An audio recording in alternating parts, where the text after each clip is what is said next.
See, Ms. Massey also joined us, so we're all hoping for a Nora sighting at some point. It'll probably happen. I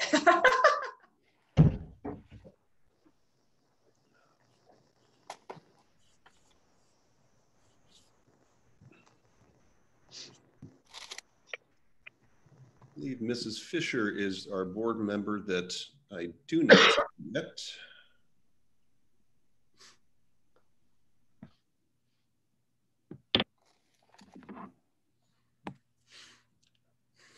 So board members, as you can see, I made all of the our building principals panelists as well, so that they might be able to answer any direct questions that you may have about what's happening in the buildings. So that's a slight change from our previous Zoom meetings.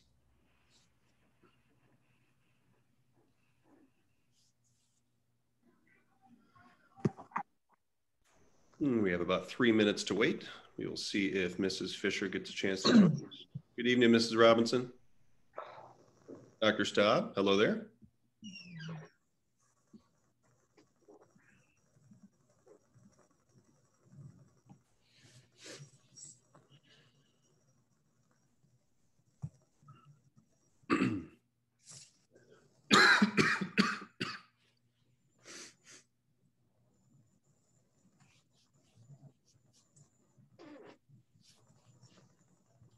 So hey, no coughing. You're aware I'm trying to do my best to quarantine from my family here. So I'm sitting in a little Four Seasons room that's a little chillier than I was expecting.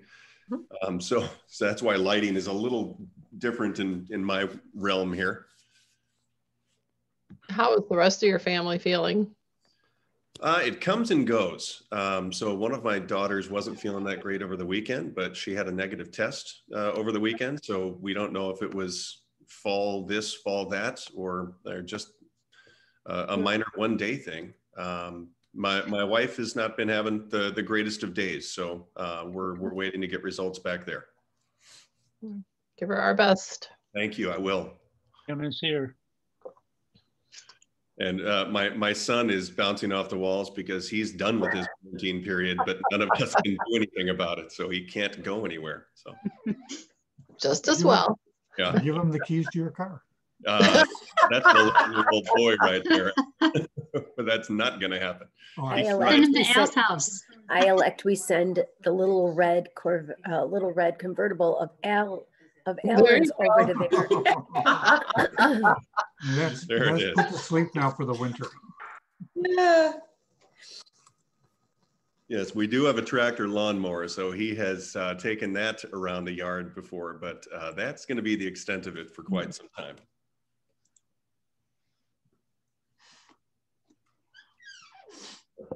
All right, we're about 1 minute away, and I see Mrs. Fisher is joining. Good evening. Good evening. Can you guys hear me? I can, yes. Awesome. Okay. And my computer now says it is 6 o'clock. So President Sartorius, we are ready to go.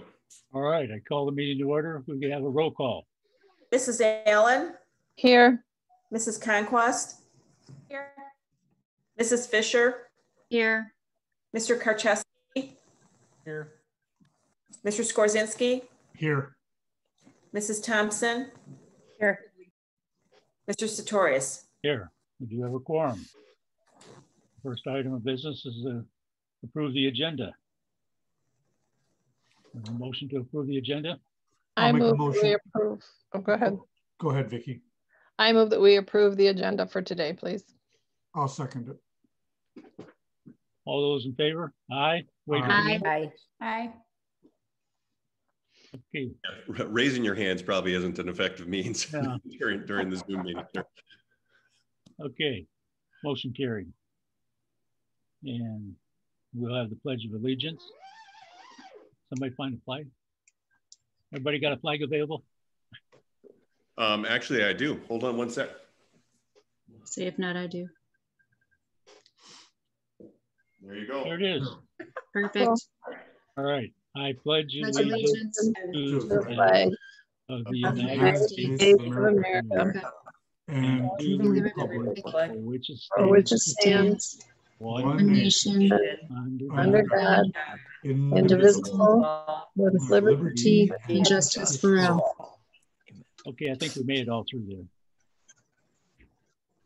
there. District announcements? Sure. What I'd like to talk about today, because clearly we're going to talk about our learning plan and our return to remote learning a little bit later in the agenda. But this is also American Education Week. And I know yesterday was National School Board Member Day, if I recall. And so throughout this week, we're going to have the opportunity to celebrate the various educators and the professionals that work within our building. There is Educational Support Professional Day coming up. There's even Parent Day. I believe tomorrow is a day to recognize the efforts of the parents in the educational process. So on behalf of the board and all of our staff, thank you to everyone that is a part of our team. And 2020 has shown that the team is so much more than just the people within our buildings. It's our students, it's our staff, it's the board, it's our administrators, and it's our community. So truly, thank you all for the continued partnership. None of this has been easy for any of us. None of the decisions have come easily, but we all recognize the fact that we all have a key part to play in providing the best education for our students that we can. So to our educators out there, thank you so much for your efforts. To our board members, thank you for the endless hours of reading and meetings and speaking with your community about the issues. To the students out there, thank you for everything that you're doing to stay engaged with our staff through this process. So happy American Education Week, everyone. Thank you. Next item is the Students of the Month. Yeah, we are thrilled. And actually, I will let, I don't know, Mrs. Peekle, would you like to at least announce the winners of the Intermediate School Students of the Month?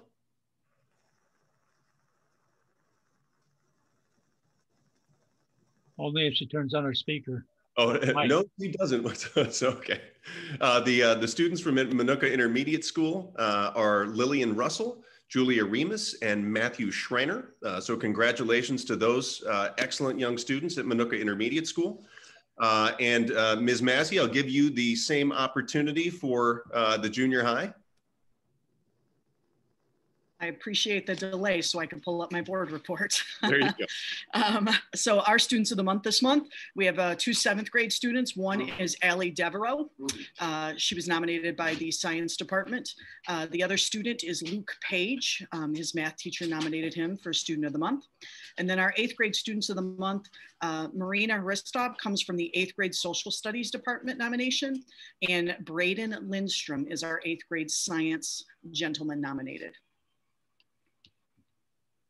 All right. Well, again, on behalf of our district, these 7 young students have displayed just outstanding attributes that made them stand out to the staff of MIS and the junior high school. So thank you for everything that you do. Keep exemplifying all of those great attributes that made you stand out as students of the month. And again, like we've said before, we hope that there will be a time that we can come together and celebrate the way we used to.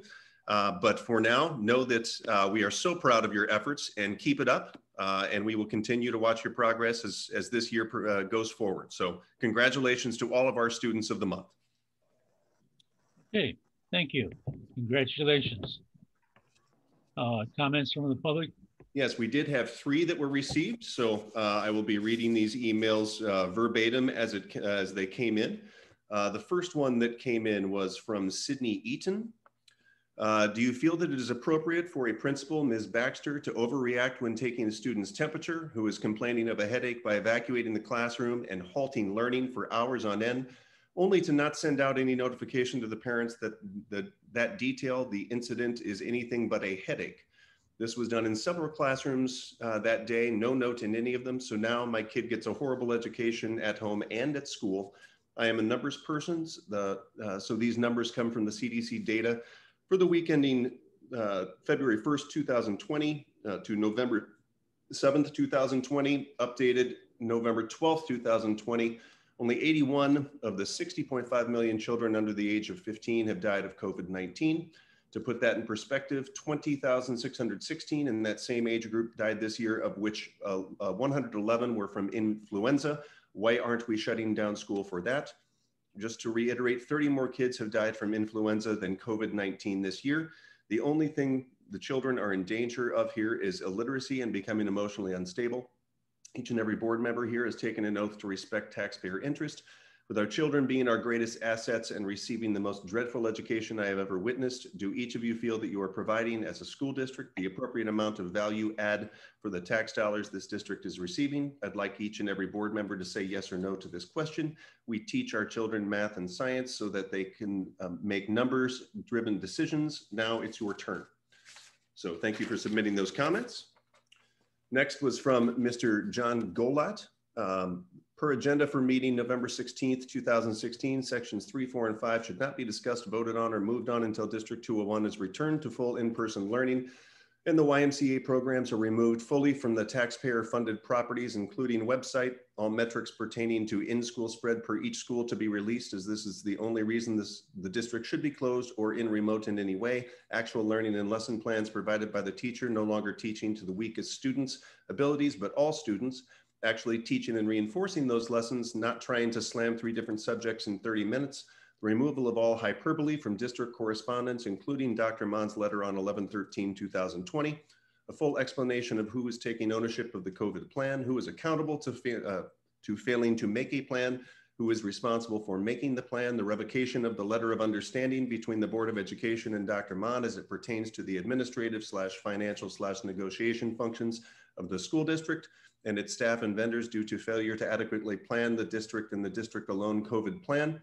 Explanation as to what health department are you following as it pertains to the district and COVID. Explanation as to why the health of the district is of such a grave urgent concern that it needs to take 2 weeks to implement and not on 11/16/2020. All expenditures, purchase orders, reimbursements not related to life safety, student well-being, free lunch program at school buildings, or required maintenance of school leased owned buses revoked.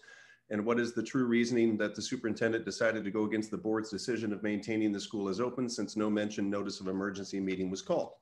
In this uncertain time, there needs to be certainty in the actions and planning that the taxing body known as Minooka 201 take. The lack of regard for not only the taxpayers, but to the student population is of greater importance. The board's action to not release all information as it pertains to school spread and just issue community spread is a disservice to those whose voice you say you defend and fight for. The pre-K through 3 grades, as you say, are not as resilient as you pretend. They are fragile, still growing into their emotions, their feelings. They are at cognitive crossroads, and the board's lack of actually planning will cause irreparable harm that is already showing its ugly head. We keep hearing the same, all the other schools are doing this, all the other schools are doing that. Maybe it is time that Minooka 201 does it the way that is best for 201. MCHS 11 has older kids that understand time management, that can grasp what is needed to be done in 30 minutes and retain that information even with the constant interruptions of other classmates on Zoom. Unfortunately, this is not the case for the core grades. Either it's a lack of skill or will by the teachers, but the lesson plan for the core grades of pre-K 3 should be more disciplined, more structured, more involved, and fewer interruptions where the teacher actually controls the microphones of the other student by using the global mute function. There should be more smaller pods of students on Zoom, and the lessons should actually be where there is learning, not just a quick synopsis of what they will learn followed by guided reinforcement, then homework. The administration has failed as there is no accountability of the teaching staff. I urged the board and admin to join the Zoom classes of pre-K through 3 Zoom and see what a dumpster fire looks like during story time, to see that there is minimal structure that even a house of cards has trouble standing on. Now imagine that it is your child, your grandchild being left behind, being forgotten because of someone else's lack of decisions, knowing that you are powerless to do anything even when you speak out and say, wait, that's not right, and nothing is being done because your child doesn't fit the agenda. That the time has come. I will only support full remote immediately from November 17th, 2020 through January 15th, 2021, but on January 18th, 2021, all Minooka 201 schools are to open fully, no more hybrid, and summer school should be open to all families to get their children ready to go into the next grade. Thank you, Mr. Golat. And our final public comment is from Ms. Candace Waters. Please consider polling the parents on scheduling and the needs of their students. Personally, I could stand behind a 4-day school week versus 5-day school week. My kids are overloaded. Also, we all need the same schedule for every student, every teacher, every grade. Some teachers are Zooming 9 to 11:30 and then assignments after lunch. Others are Zooming in 20 to 30 minute increments / assignments, back on Zoom, etc. We need one schedule. A parent of multiple kids, it's impossible to keep track of everyone's schedules. please can we propose a 9 to 11:30 Zoom for every student? Then that is also one recording for kids who cannot be live. Thank you. Thank you, Ms. Waters, for adding those comments. So that concludes public comment. Mr. Sartorius. Right, thank you. We go on to the consent agenda. Is there a motion to approve the consent agenda? I'll make a motion to approve the consent agenda. Is there a second? I'll second it. So this evening on our consent agenda, like most of our months, we have our approval of minutes. We have the approval of the list of bills, as well as the treasurer's report. There's the motion to destroy closed session recordings. The approval of personnel items, which is a little bit lighter than normal. We have a few leaves of absence. We also have a few support staff members that are being hired into our district. There were no FOIA requests in the last month, and then this is the third and final reading of the policy updates, so they will become policy upon your approval this evening. Okay, all those in favor signify by saying aye. Let's do a roll call. So yeah, there's a list of bills, so we do need a roll call vote. Yes. Mrs. Conquest? Aye. Mr. Skorzynski? Aye.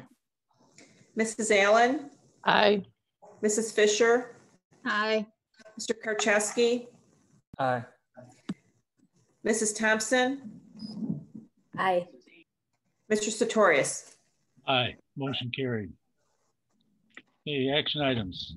2020 tax levy, tentative tax levy. I would like to invite Mrs. Mary Robinson to lead the discussion on our tentative tax levy. Good evening. As we discussed last month, our levy is made up of the total value of our district. And so we look at 3 counties when we look at the total value. As we discussed last month, I did receive estimates from all 3 of our counties. In Will County, we're looking at a 6.4% increase. And in Kendall County, we're looking at a 3.87%. And then we also talked about Grundy County, how there's a few extra variables within Grundy County. And last month, we were right at the point that assessments had gone out. I think it was actually the day of the last board meeting. So now after some further conversations, I feel comfortable using an estimate of 7% for Grundy County. And that would bring the total value to a 6.3% increase property value for our 2020 levy. Based on that, I put together 3 different scenarios that are attached to this, showing what a low, medium, which would be typical, and then high, what our tax rate would look with those value increases. So we would believe that based on what the counties have told us that we will be definitely between that typical and even possibly more towards the higher end. And so if you see that dark box, which it's outlined in the middle, that would be our total tax rate. So we're looking at a range between $3.24 and then $3.31. To compare that to the current year's tax levy, this year our tax rate, is $3.30. So more than likely you can see that our tax rate actually will go down a few cents this year. So based on that, the proposed levy, we actually increase those numbers slightly just to make sure that we're maximizing all of the growth in our area. And so tonight we put that to the board that we ask that you publish the tentative levy and set a hearing for the December board meeting where the levy would be approved. Any questions? Yeah, I'm looking for a motion to publish and set the date for hearing for the 2020 levy. I'll make a motion to publish the proposed 2020 tax levy and to set a date for the December 21st, 2020 board meeting at 6 p.m. Is there a second? Second. Any comments or questions? Roll call.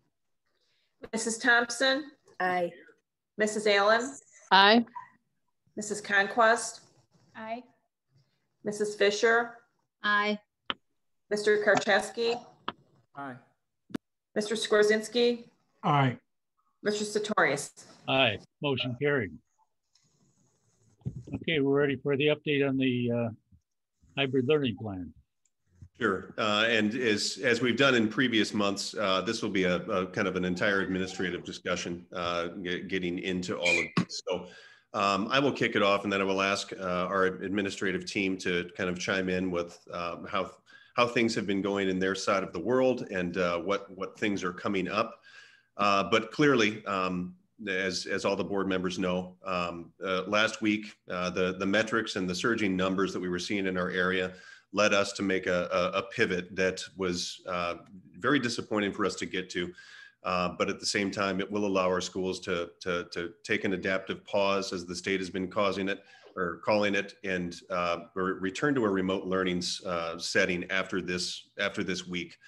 As the board knows, we've been publishing numbers on our dashboard for the counts throughout our district. And as we just continue to watch those numbers rise over the week, where I believe by the end of the week, we were at 460 students that were in quarantine, along with dozens of staff members as well. There just seems to be no end in sight for the surge in the metrics. We said back in October or even in September, when we first went into this hybrid learning model, that we were going to be watching the county and school-wide metrics that are posted on the health department pages. And there's 4 categories, and in each of our counties, at least 3, if not all 4 of them, are indicating substantial community spread, which would indicate that returning to full remote learning is appropriate. Now, as I communicated with the board as well as with our community, that we don't have much evidence that the virus is being spread within our buildings. Our schools, the staff in the classrooms, the staff in the school offices, and the buildings and ground staff have just done an amazing job of both keeping people distance and then responding to those problems or those symptomatic students as they arose. They've done a nice job of isolating the people that needed to be removed from the classroom setting. We've cleaned the rooms appropriately. We've sanitized appropriately. And when we've had symptoms, we have not had to quarantine a lot of people at the same time from a close contact perspective. Aside from when we've gotten into our buses. And a quick shout out to the bus drivers, because the buses in our community are the one place where, despite our best efforts, we just can't keep kids more than 6 feet apart. So the drivers have done a great job of managing the high numbers of students on the buses. So please, from all of us to our transportation employees, thank you for everything that you've been doing to aid in our efforts. But despite that, there has been massive spread throughout our counties and throughout our region at events outside of our control. And what it did was truly impacted the school's ability to continue to put adults into the classroom settings to manage what needs to happen in a school building time and time again. So we were at a breaking point, and so we did make the call to announce that we were going to be going back to remote learning from November 30th through January 19th, 2021. And our goal in that is to, again, part of what we suspect happened was that, gatherings that may have occurred around Halloween, because Halloween is just a great tradition for all of our families and all of the kids in the region. And we just suspect that some people that gathered throughout that time have been part of the surge in these cases. And knowing that we have Thanksgiving next week, followed by the Christmas holiday shortly thereafter, along with other winter holidays, throughout all the way through New Year's. This will give our district a chance to allow families to quarantine for at least 2 weeks after each of those, so that hopefully we can start running again in mid-January with teachers and students back in our buildings. They will be appropriately spaced, and we are planning to return to that hybrid model on January 19th. Clearly, we're going to have to watch the metrics and see what's happening, but That is definitely our intent right now. I would like to ask, I think I'll start with Mr. Souza. Director of Information Services, Aaron Souza, if you can just kind of talk about what's been going on in the technology realm as you guys have helped teachers, students, and families adapt to this.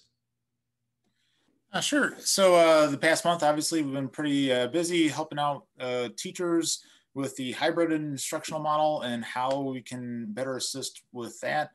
And we've demoed some microphones and setting up different monitor configurations and whatever else to kind of make that work. And now we're going to start pivoting back towards the remote side of things, or fully remote side of things. So we've already put out some new software for the campus teachers to help them with kind of like classroom management, if you will. That seems to be going over well. And we're starting to look at some things maybe in the 2 to 4, 3 to 4 grade levels to make things a little bit easier, more efficient for both teachers and students for additional remote work. As far as that and kind of general support with, physical device repair that we're always doing, we're starting to look forward to the future.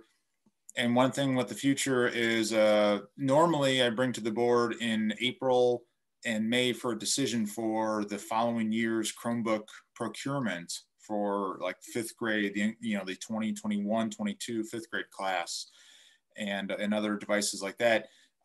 Actually, I'm probably going to give the board the recommendation either in the December or January board meeting, because we're already being told from multiple manufacturers that Chromebook orders and technology orders in general are so far backlogged that it's going to take, there's like a 6-month backlog on some of the orders.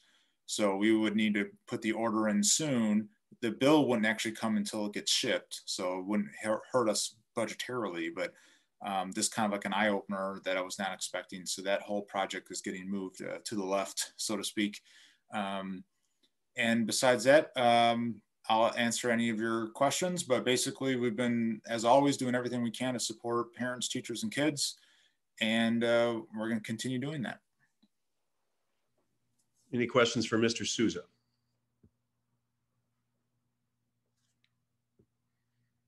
All right, Mrs. Robinson, do you have anything else that you'd like to add? The only thing I just wanted to let everyone know that there will be communication going out more than likely this Friday. We will be continuing our free lunch service. And we'll just be obviously going to a full pickup lunch. So we will be sending out, again, an email, text on Friday with updated information. Thank you much. And I'm sorry. Go ahead. I'm sorry, Dr. Mon. Can I actually go back to Mr. Sousa? I couldn't get to my unmute button fast enough. Absolutely. You'd think I'd be a Zoom pro by now. Mr. Sousa. So I'm sorry, I can't even say last names either. I'm tongue-tied. It's been a rough day. How are our teachers and TAs with our Zooms, and maybe the principals can answer this too. Maybe this is out for you guys, but how are our teachers and TAs with the annotating with Zoom? Because that makes a world of difference with interacting remotely. Any of our principals want to chime in, or Dr. Rowland, about how our staff may be using the annotation feature of Zoom?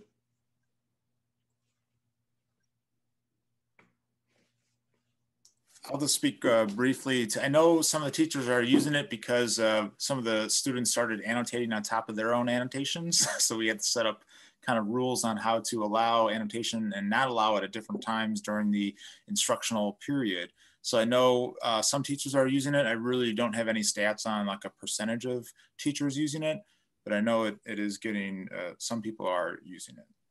So that's not something then that is only teacher controlled. That's something that when it's not something that you're able to turn off for students.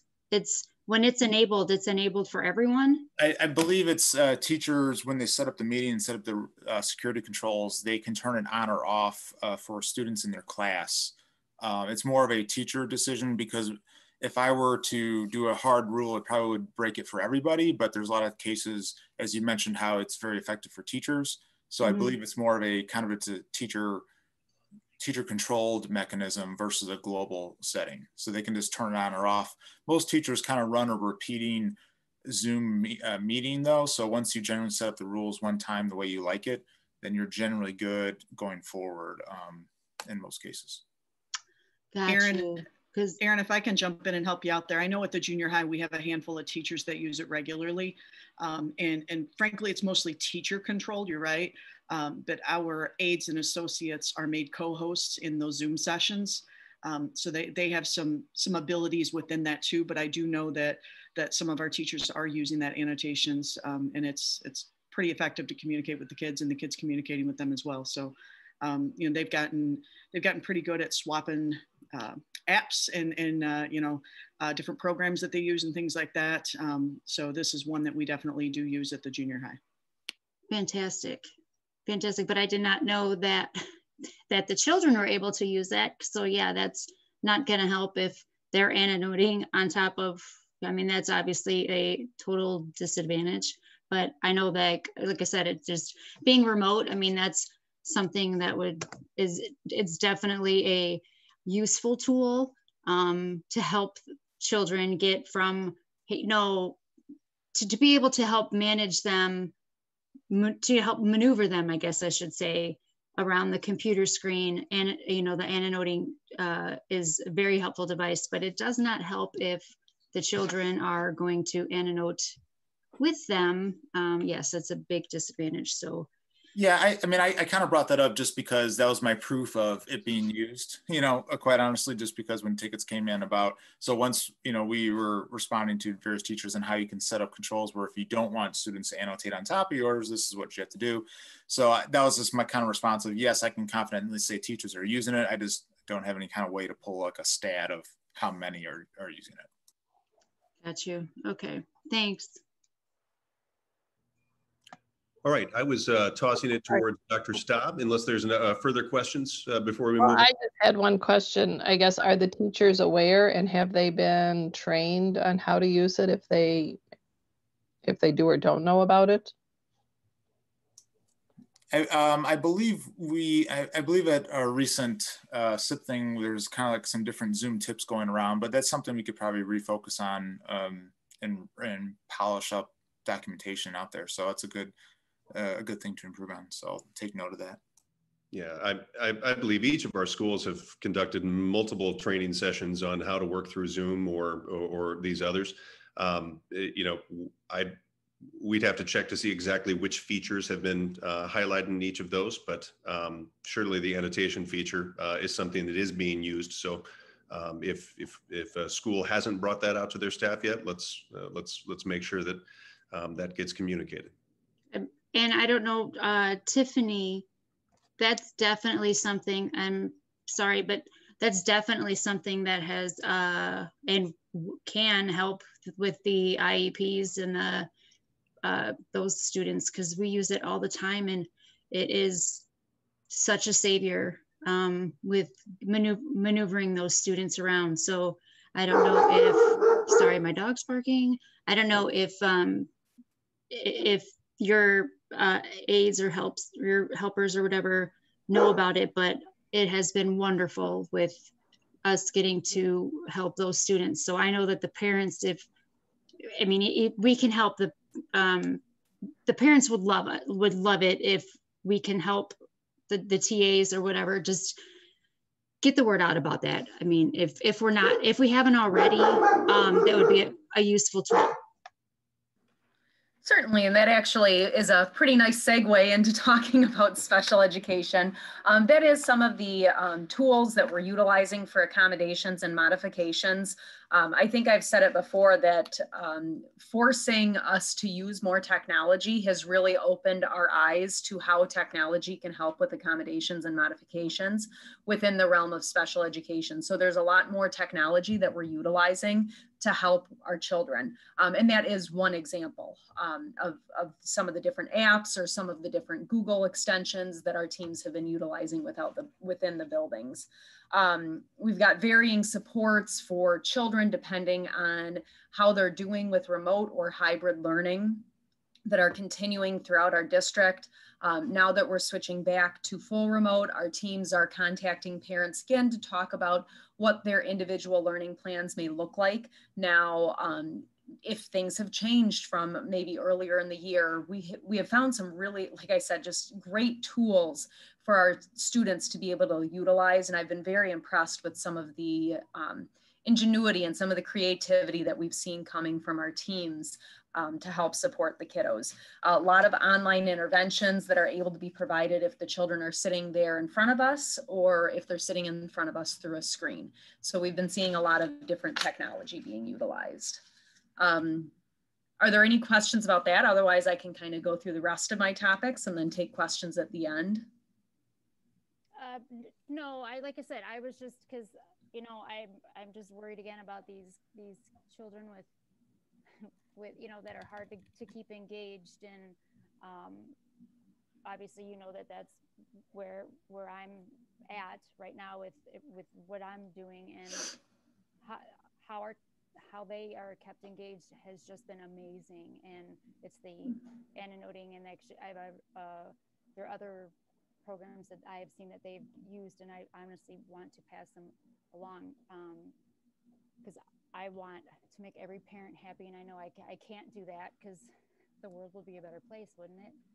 Yes. But I just want to make sure that, you know, all these kids are just as engaged as much as possible. And like, I've literally seen being back in person as we were, that when we did in person and Zoom at the same time, like they literally would have a sentence and there would be 3 choices of pictures, and the teacher would literally flip it over and give the child control of the computer, of the, you know, of the program, and then they would literally take control of the option of the card and would then slide it and put it in place. So they didn't even, like, so it's not like they told the teacher, she made, you know, they literally took the mouse and made their choice on their own and put it in place, which I was like, wow, like you can almost make school remote, like full time. Not that I want to do that, but I'm just saying, like, it's just, you know, just the way that it's just, yeah, Mrs. The way it's interacting is just kind of nice. I'm sorry. Go ahead, Mr. Sosa. So like some of the software that, you know, we're kind of rolling out at the campus, and we're starting to gear up at the K4 levels. We're hoping that that's now we're kind of pivoting back to full remote.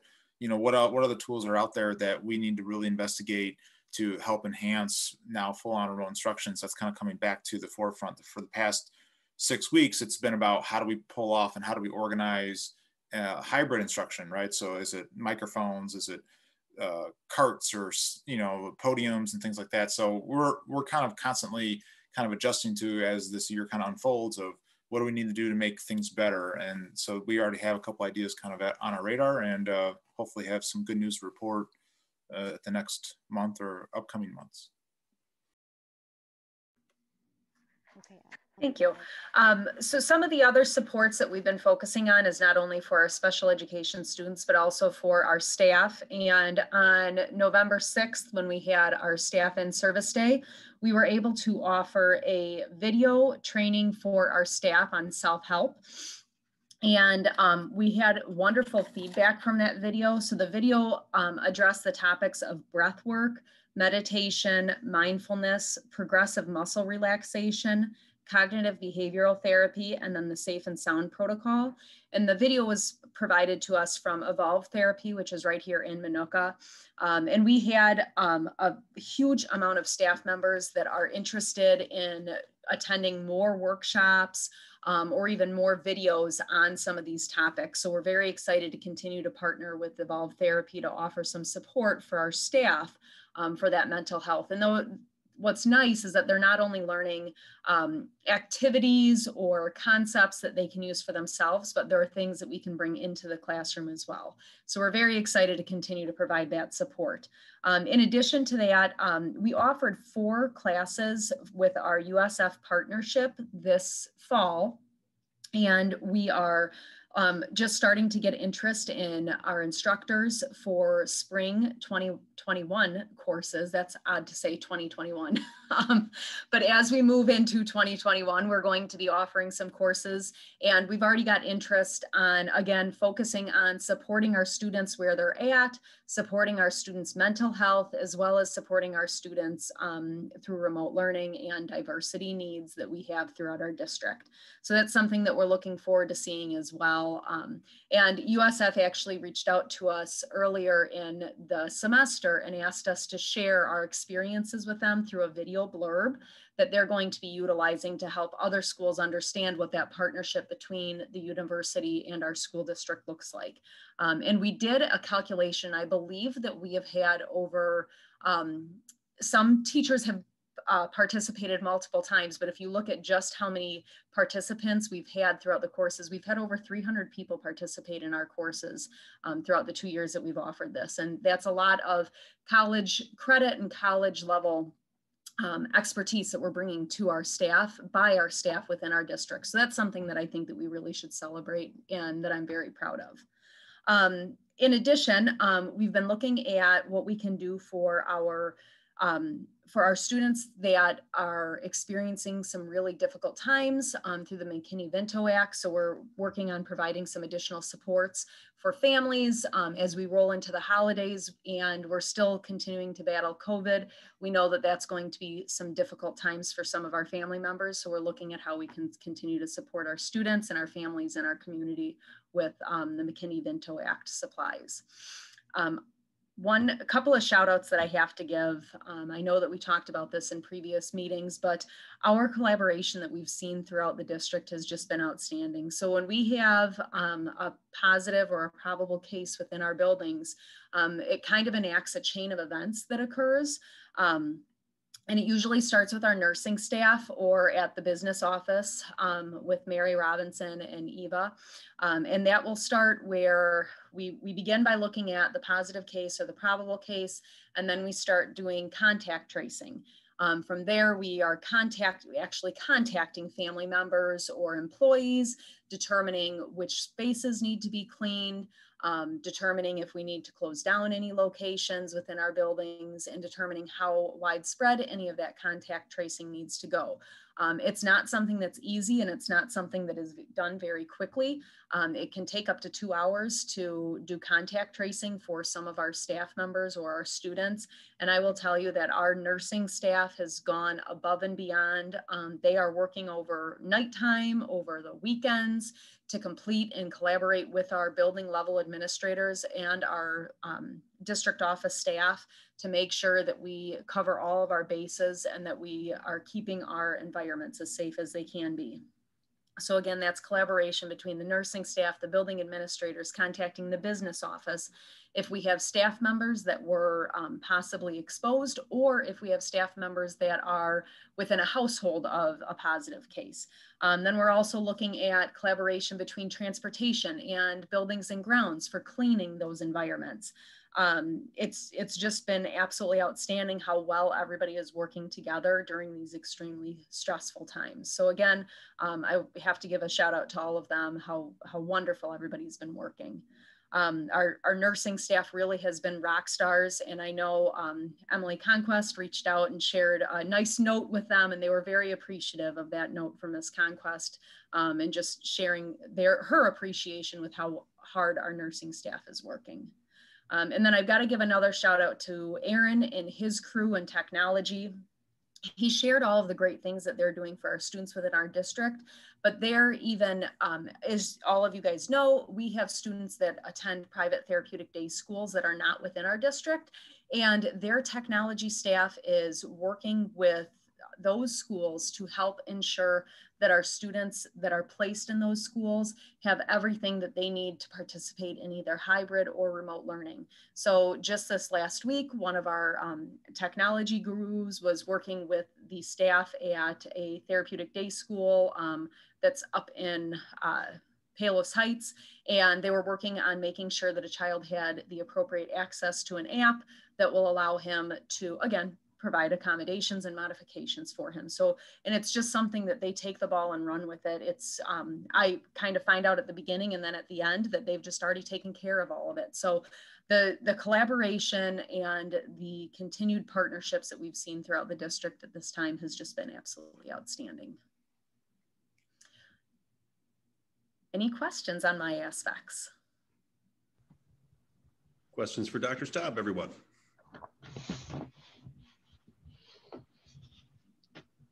I know I appreciate you sharing those little bits of information because those are things that we don't always get to hear. So congrats to everybody for all your hard work. I'm sure the board all appreciates what you do for us.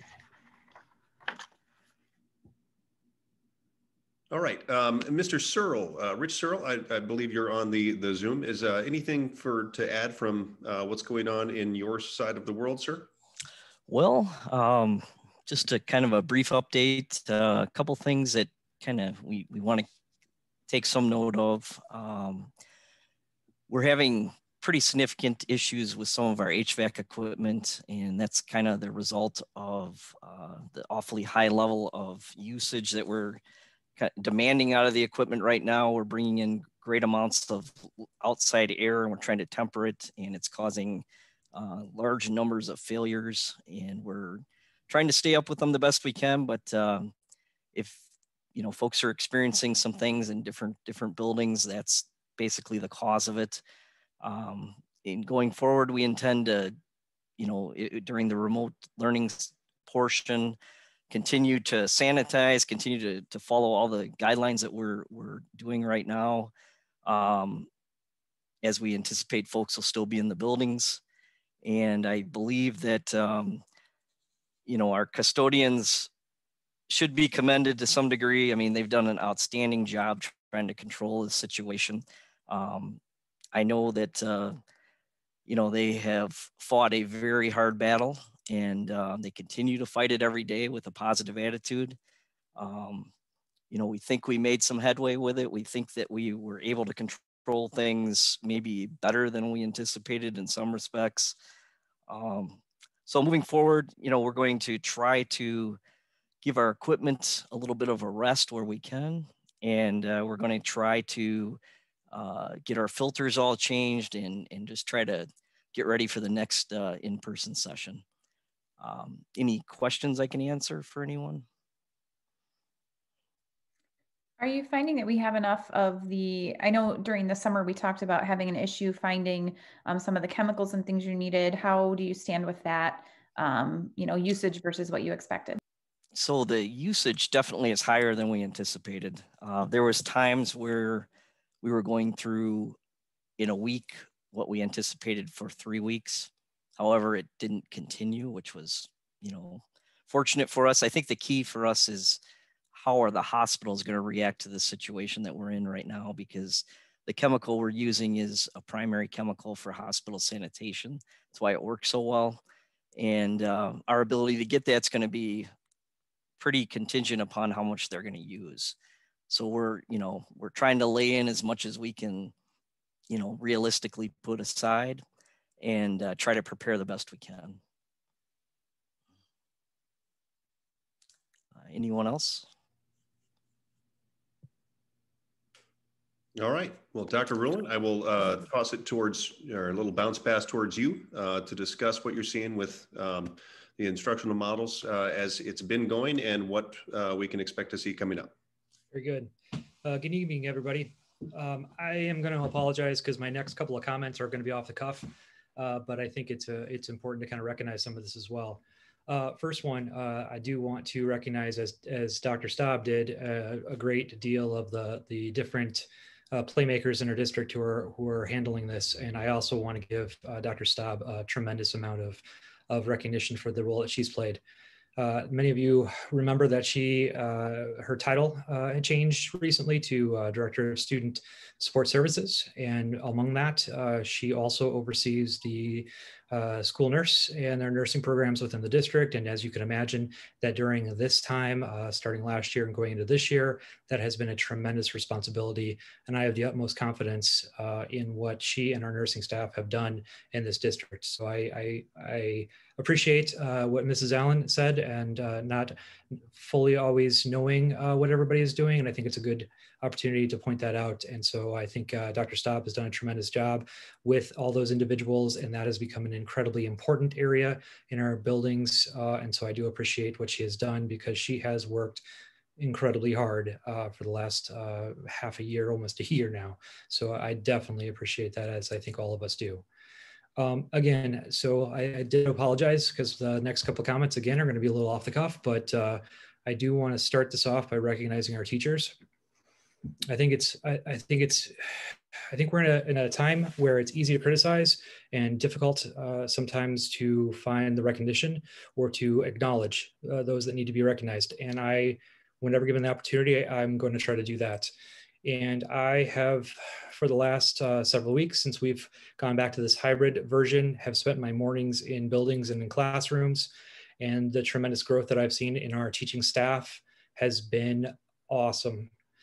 To watch them from the very beginning, those that were incredibly nervous to approach this simultaneous synchronous teaching, to see where they were just this morning when I was at Aux Sable, just to see the growth that they've made up until this point is just been incredibly awesome to see. So I think it's important to recognize. I think in any given year, we would talk about teachers as how much they do, and all of our educators within the buildings in the district, not just teachers, but our TAs, our parapros, all of those as well. They tend to take on roles that are much more than just the education of our students. And I would say that this year has highlighted how much they do and how much we have asked them as professionals to take on. And while it has been incredibly difficult work for the field of education, I believe our teachers have risen to the occasion and have grown so much. And if anybody ever questioned our teachers being in the field for the wrong reason, I would ask them to see what they're doing this year, because there's no reason somebody would remain in education if they weren't doing it for the right reason, given the challenges and the obstacles that they've had to overcome with what we've asked of them, what the world has asked of them, and what they've been doing. And I'm actually going to extend that onto our building administration, having watched what they've been doing in the building as well.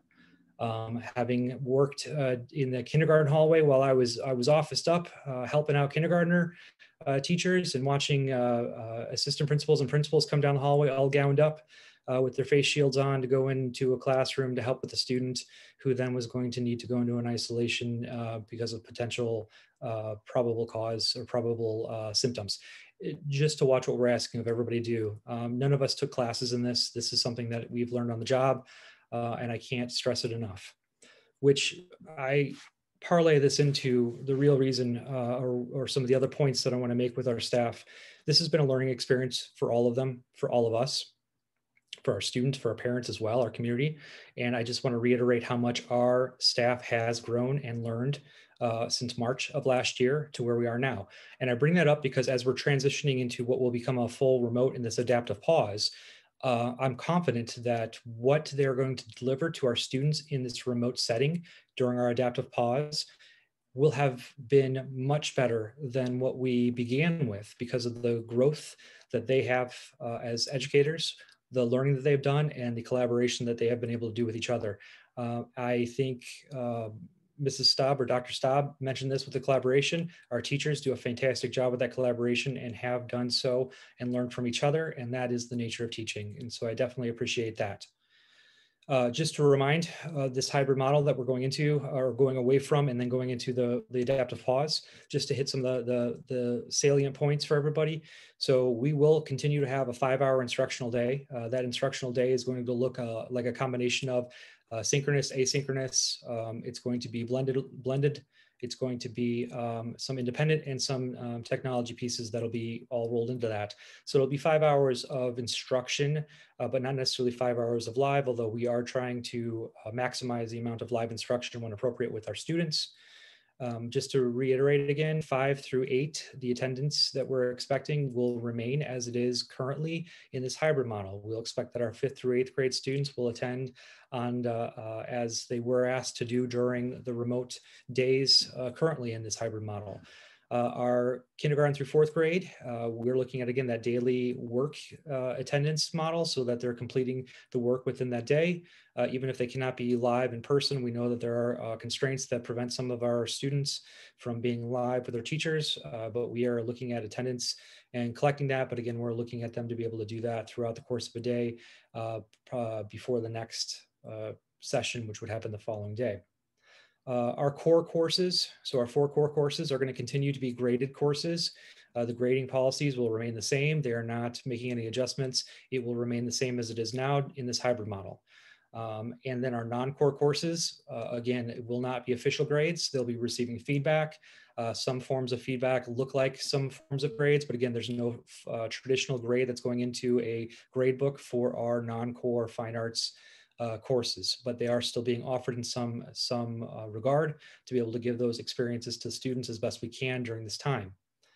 I also want to reiterate for everybody that this will be the same start time for their instructional day as they currently are in. So for our students that are in this hybrid model or our students that are in a fully remote right now, that same start time will continue. It is not going to change.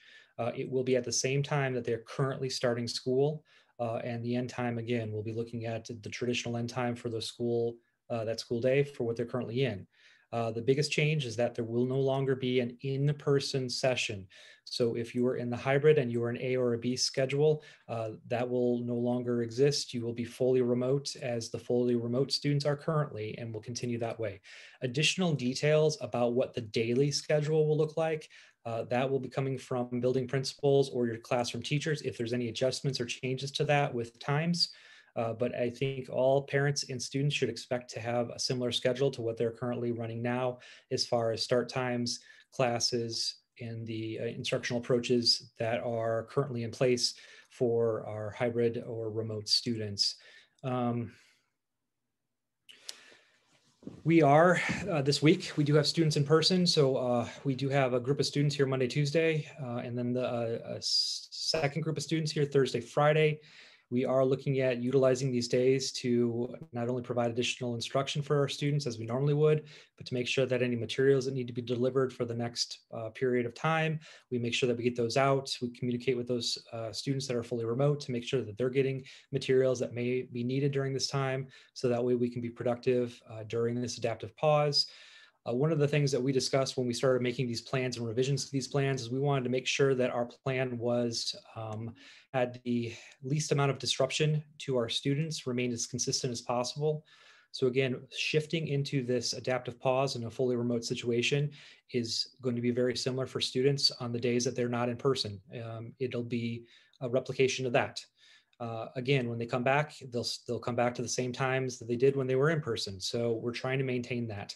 Teachers will not change. They'll be with the same teachers. We want to make sure that we keep that as stable as possible. The other piece that we wanted to make sure that we were able to do was to be nimble with this and to be able to do this on a 15-minute phone call. That was our kind of mantra behind that. So given the amount of time that we have before we make this shift, this is quite a bit of time to make additional plans, preparations for that shift, and we are fully prepared. I do want to, again, re-emphasize my confidence in our teaching staff at this point, watching what they have been able to do over the last few weeks and the growth that they've done. I've gone into classrooms today and last week, and I explained to Dr. Mon that it was like walking into a more normal classroom. Teachers have grown confident in their ability. They're more experienced with it now. It's seeming to be more seamless for them. There's always going to be issues that occur just as in normal teaching, but I witnessed teachers that felt very comfortable navigating the technology, navigating the adjustments that they're making with their students in person and their students remotely. And I believe that confidence and that experience will also help these students from their teachers when we are in this adaptive pause moving forward. To add on to that, I just want to touch base a little bit about some of the work that we've done with where we currently are in our curriculum. So at the last, the TI and also the SIP days, we've asked our teachers to take a kind of an audit of where we are with our curriculum based on the obstacles and challenges and hurdles that we've had to overcome. And just to give you a little bit of a synopsis of that, based on the district as a whole, hearing from each of our buildings and grade levels and departments, essentially what we're looking at is about 2/3 of our staff have reported to do some type of adjustment with the curriculum, and they describe that as adjusting learning targets to focus on the most important ones, and then also some of the pacing, reporting being behind a little bit in pacing on that. So about 2/3 of our teaching staff are reporting in their content area or the grade levels some adjustment to the learning targets to focus on what's most important. And then also some are reporting out of that group some lag in the curriculum pacing that they normally would expect. Now we're looking at a compound from last spring into a fall where we began remote as well. But I would say that based on that is good. That's positive information. The remaining third, I break up into two halves. The first half is they're reporting of that third. They're reporting that there is some skipped content. They're reporting out that there is difficulty addressing some of that. It's a relatively small group of teachers that are reporting that out. And in all fairness, some of that content has been skipped, as we've seen with our fine arts, without the ability to provide that, without the ability, for example, in band to have students meet all the time as if they normally were, or to even play instruments. They are missing content. We fully recognize that. And then the other portion of that third is reporting that they're on pace, that they're on target with their scope and sequence, and that they are adjusting, but they are on pace and seemingly to do so with less disruption. So we're focused on what we need to do, and obviously there's going to be hiccups and there's obstacles. We know that with the amount of time that we have with students and the amount of interaction that we have in a face-to-face setting, that we need to make adjustments, and our teachers are doing so. They're getting together with their groups across the district. They're getting together with their groups within their building, and they're making the adjustments to focus on what is most important. One of the biggest changes I would say that I've been seeing in curriculum is that they are designing their lessons to be very focused. So a lot of the nice to have in the lessons or the nice to have in the units have been pared down, and they are making the most important pieces, and they're bringing the engagement to those most important pieces and focusing on those. And that's what we can ask of them at this time. They're also leveraging the technology that Mr. Souza and his team bring, and they're also finding out other ways of using current technology, and they're making recommendations. And I believe that they are doing a good job leveraging that. And of course, they're going to continue to make adjustments as they figure out what works and what doesn't work. And I am, again, pleased with the process. I'm pleased with the progress that they're making, and I would anticipate that would continue. And I just can't say enough about our staff right now. We have great groups of educators, and I could not be more pleased with the amount of caution that they're taking with what they're doing, the amount of thought that they're putting into it, and the amount of energy. We've just asked so much of our educational field at this point that they have moved mountains for us, and I definitely appreciate that. So at this point, I know I touched on a little bit of what we're transitioning to, but if there are other questions with that or anything else that I could answer, I'd be happy to do so. And remember, our building administration are also on the call or on the Zoom meeting. So if there are questions specifically as to what principals are seeing in the buildings, by all means. I have a question. I got a couple of questions. Are there evaluations taking place for the Zoom classroom meetings? Because I actually have done some evaluations myself. So I was wondering what you've seen, if you've been out there, and based on your feedback, that seems like the feedback from some teachers. So I'll start with that question first. So I'll touch on the big piece, and then I would ask any of my building administrators to chime in. So we do have the ability to do a teacher evaluation through Zoom setting. We have adjusted through our PAC Joint Committee, which is the combination, the joint committee between our union and our administration. We've adjusted our practices to take into consideration remote learning and student growth as portions of that, without having those assessments to be able to utilize. And so I know that there are examples of evaluation occurring during that time.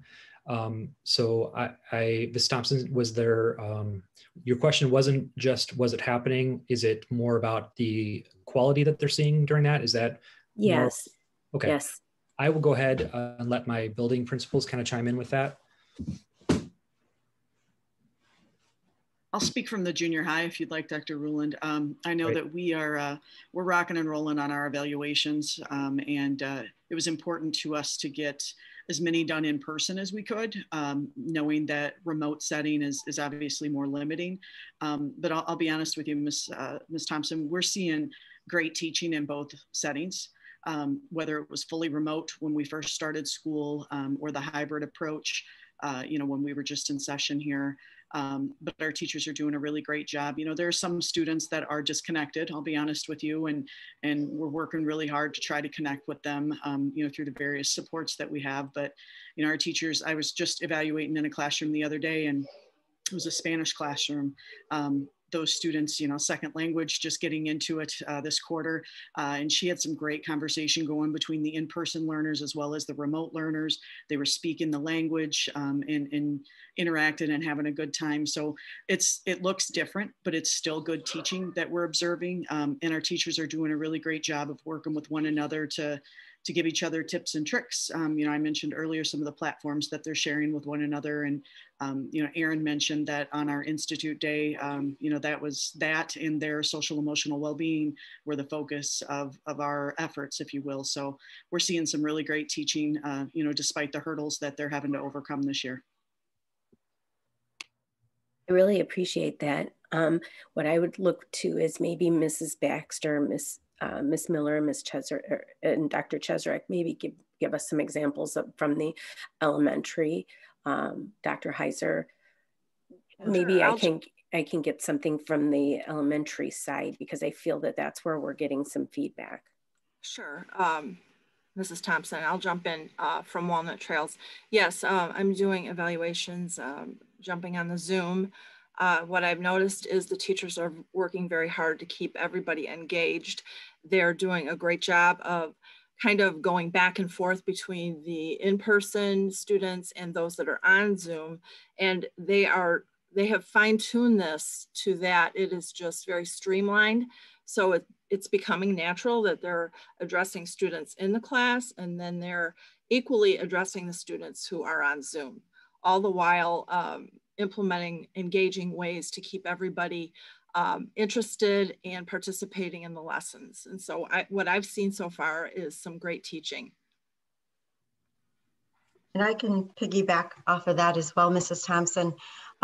Just the other day, a second grade teacher had partnered in-person learners with remote learners, and they were having conversations and in little breakout rooms. And it was very much amazing to me how far these teachers have come. I have to tell you, I've known my teachers to always step up to hard times, and they have done that and beyond. And I've said to them, none of us have taken classes to prepare for what we have in front of us, but here you are and you're doing it. And if you teach from the heart and reach out with compassion and empathy, they're going to learn, and parents will know that you care about them. And I'm seeing that every day. And on top of that, through evaluation, our teachers are still setting goals for themselves. They're still reflecting with us after I've been on a Zoom or in, around in the classroom or wherever I'm watching a teacher. I'll say, I'm happy to reflect with you on your lesson. And they're taking me up on it and jumping on a call, and we talk about the good things that are happening in the classroom, maybe some things that were hard or presented itself as a difficult part of the lesson, and how can you move forward? What are you going to do now? And what's a goal for yourself? And they have those in the midst of everything else they're doing. They have those for the children and for themselves. And I'm very pleased with what my teachers are doing and super proud of them. Thank you so much. Anyone else from the elementaries or MPC? I'll chime in as well. Like both Dr. Cheserick and Mrs. Baxter have spoken about, the teachers, their ability to monitor the students in little thumbnail pictures of what's going on so quickly and be able to pick up on things is such an amazing thing. And what I'm seeing is even, oftentimes students, their microphones won't work correctly or whatever. The teachers are so in tune, they're reading their lips and knowing what they're saying. When it's really tough, of course, they're asking them to type in the chat their question or their response to something. But they are very in tuned with both kids in class and remotely as well.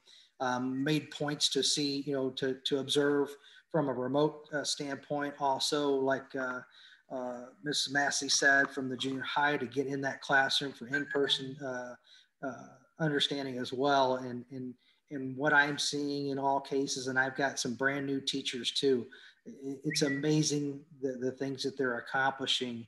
And many of the parent feedback that we received has been nothing but very positive and appreciative of what they're accomplishing. So we're very proud of them. And thank you so much. And I didn't mean to forget Mrs. Peekle either. I just want to say on behalf of all of us, and we know how hard you're working as principals.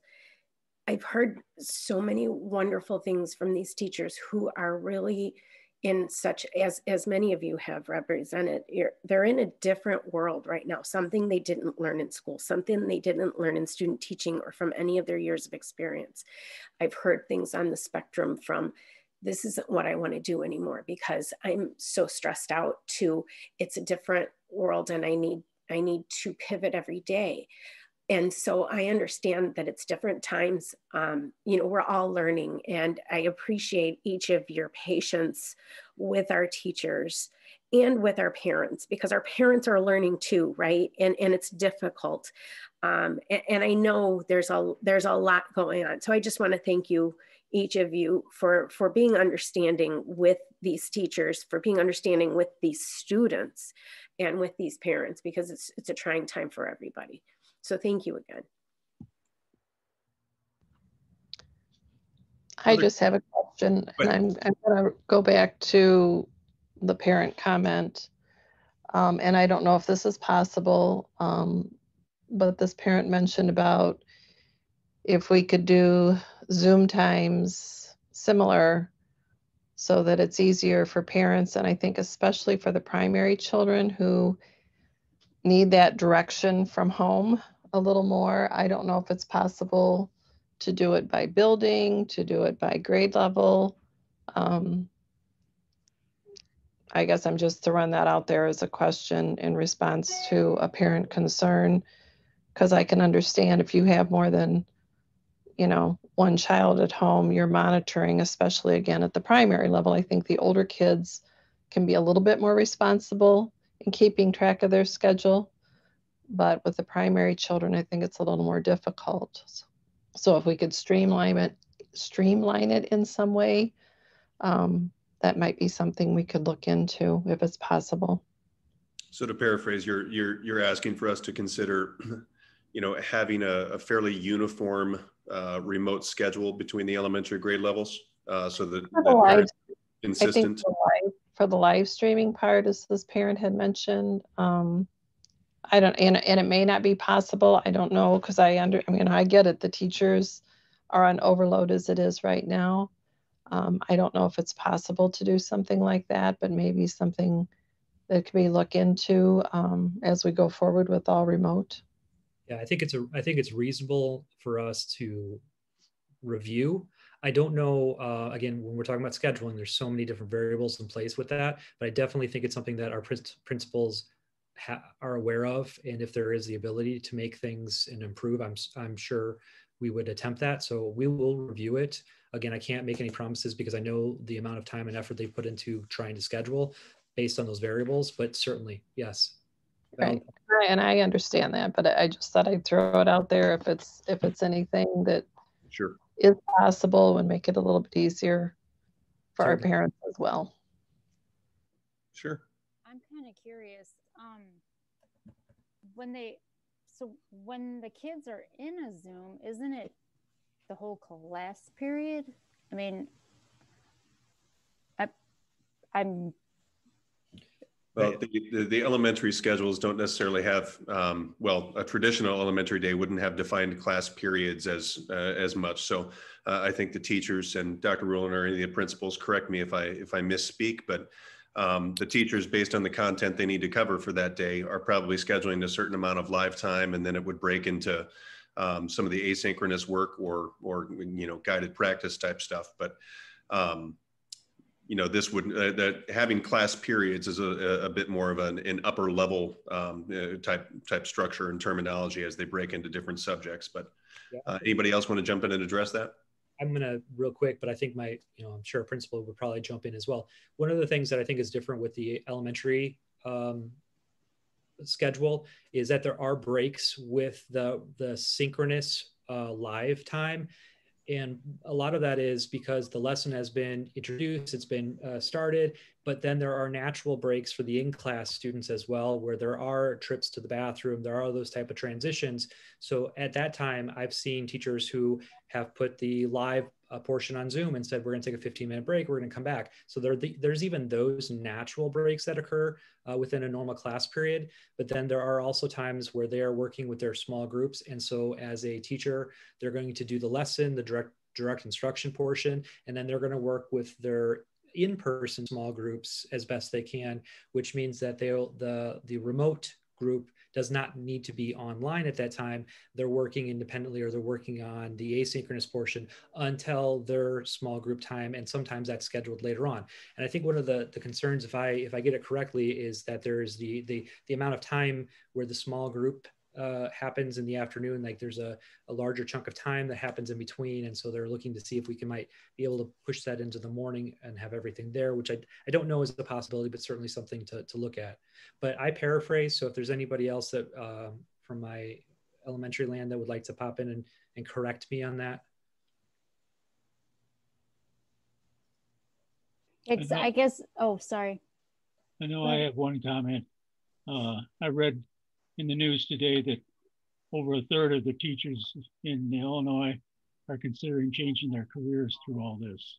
And I certainly appreciate the support that our administration and the school board gives to our teachers and the administrations, that they're making it as smooth as possible and giving them the support that they need.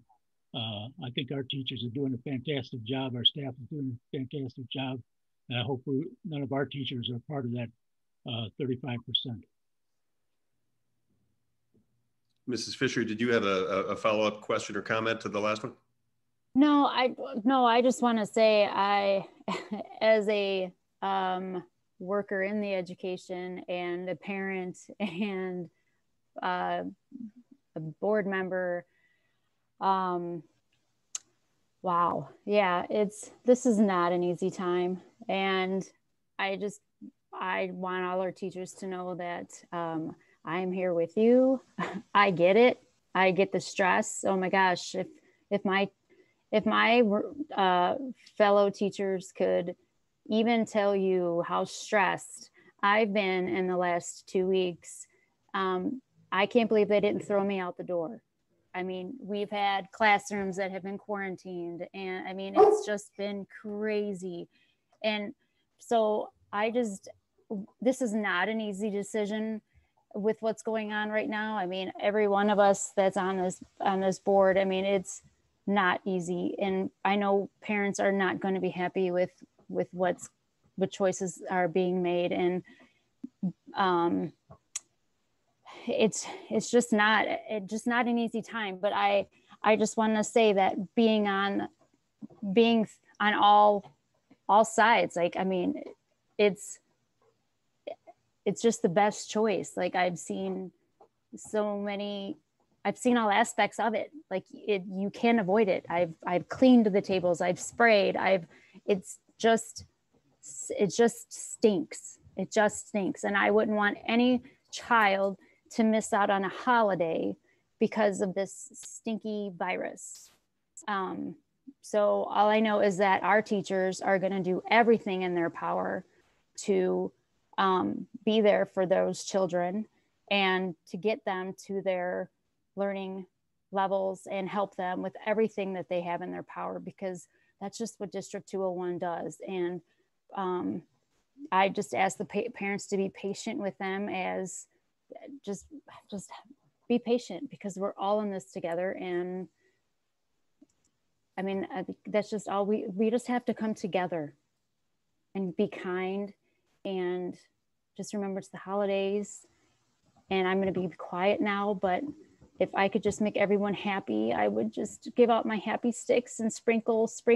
And I know I can't, but I'm just asking everyone to be patient with each other. That's all. And teachers, I love you all. And thank you for everything that you guys do. And okay, I'm muting. Thank you. Happy sprinkles from Mrs. Fisher. Sprinkles with kindness. They're free. Well said though, Mrs. Fisher. Kindness. Sprinkle. Is always welcome. So just in conclusion, clearly, as we said in the beginning, we have made the pivot to go full remote beginning the week after Thanksgiving, and we are intending to stay in that until January 19th, 2021, to allow for those holiday transmissions to work their course. To our community, we did not want to be in this position. We were very proud to be able to open our schools to children, and the teachers were ecstatic to see kids sitting in their classrooms again. So we implore everyone to please do their part, quarantine when you can, isolate when you can, so that we can reduce the transmission in our community, so that our schools can open as scheduled again in January. So we will be planning to that effect. Clearly, board, we will keep everyone updated on the metrics in the region. We will continue to update our dashboard, though we don't know if we're going to get the same level of information from when students have symptoms or something like that, because being fully remote, we might not get all the same info. But we will keep updating when we receive information about staff or positive cases in the region. With that, we can move on to the final information item about the transportation facility.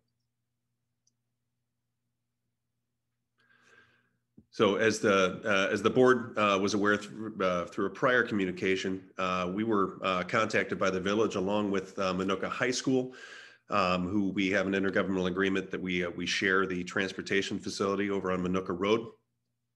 We were alerted that there is a developer that is ready to start developing the site, the adjacent site of the old 84 lumber that was originally another piece of the big property that we bought a portion of back in 2012. Apparently, when we purchased that along with the high school, we made some improvements to the parking lot to make it useful as a transportation center, which included altering an overland flood route that took water off of both sites and moved them west across the property into a drainage basin over there. And so now that a developer is there, the village needs us and the high school to kind of address and restore the overland, or at least appropriate drainage. And so we met with the village and the high school, and we believe we have a solution that would basically install some pipe from the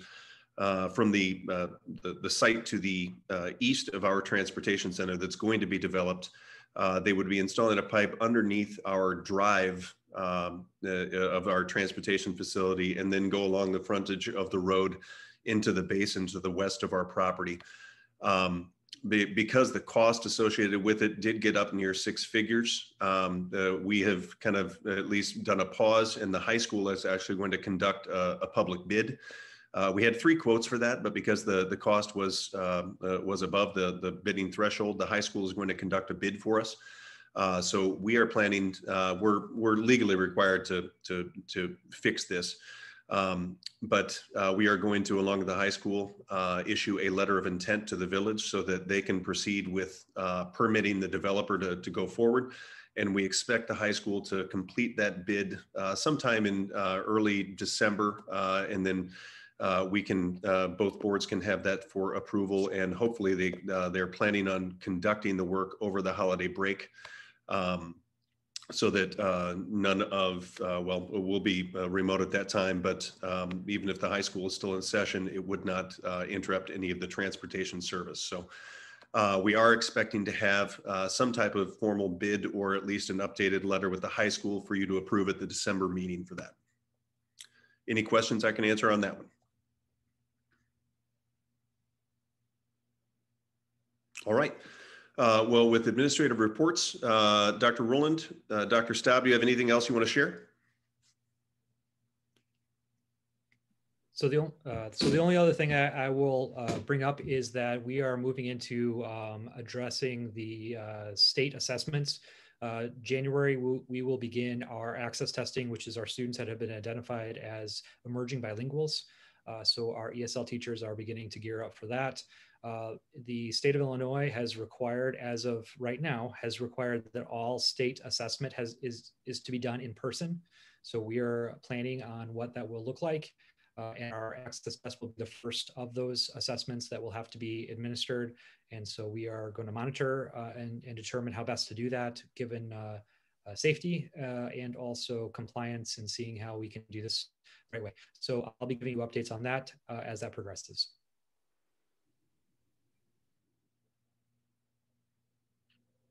So the only other thing I would add in administrative reports is just kind of future looking. You know, this 2020 year, the COVID response and the pandemic is just kind of taken most of the normal things that we'd be talking about in the month of November and put it on the back burner. We'd normally be looking at enrollment projections and you know, trying to monitor growth in housing and in you know, student scores and everything, and all of the assessment information is just off this year. So one of the things that's recently happened, clearly, everyone knows that the graduated income tax did not receive close to the necessary approval in the state. The budget for the state of Illinois was kind of approved on a contingency plan, where if that did not pass, that departments could be facing sizable you know, decreases or everything. So far, we have not seen anything that the education budget for Illinois is at risk of being decreased, you know, for the end of this fiscal year, but that was part of the original budget that was approved. So we're kind of waiting to see if anything changes with that.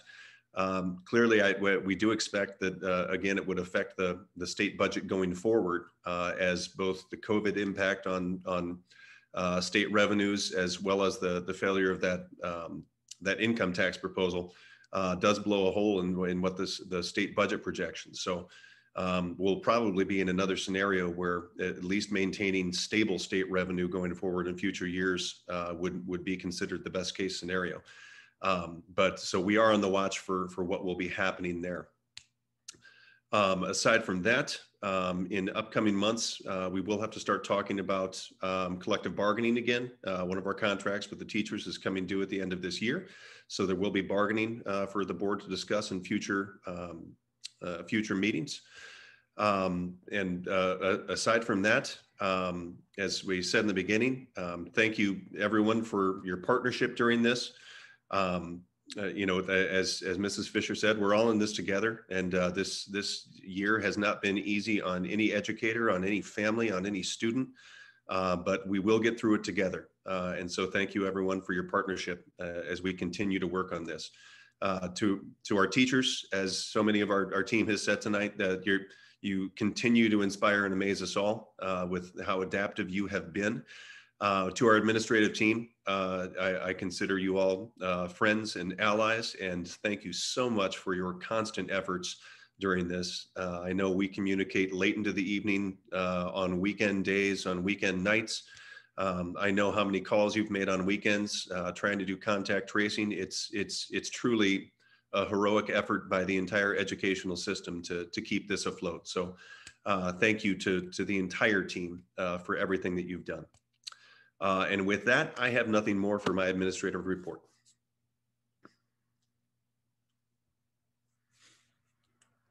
Are there any board topics that any board members would like us to bring more information on?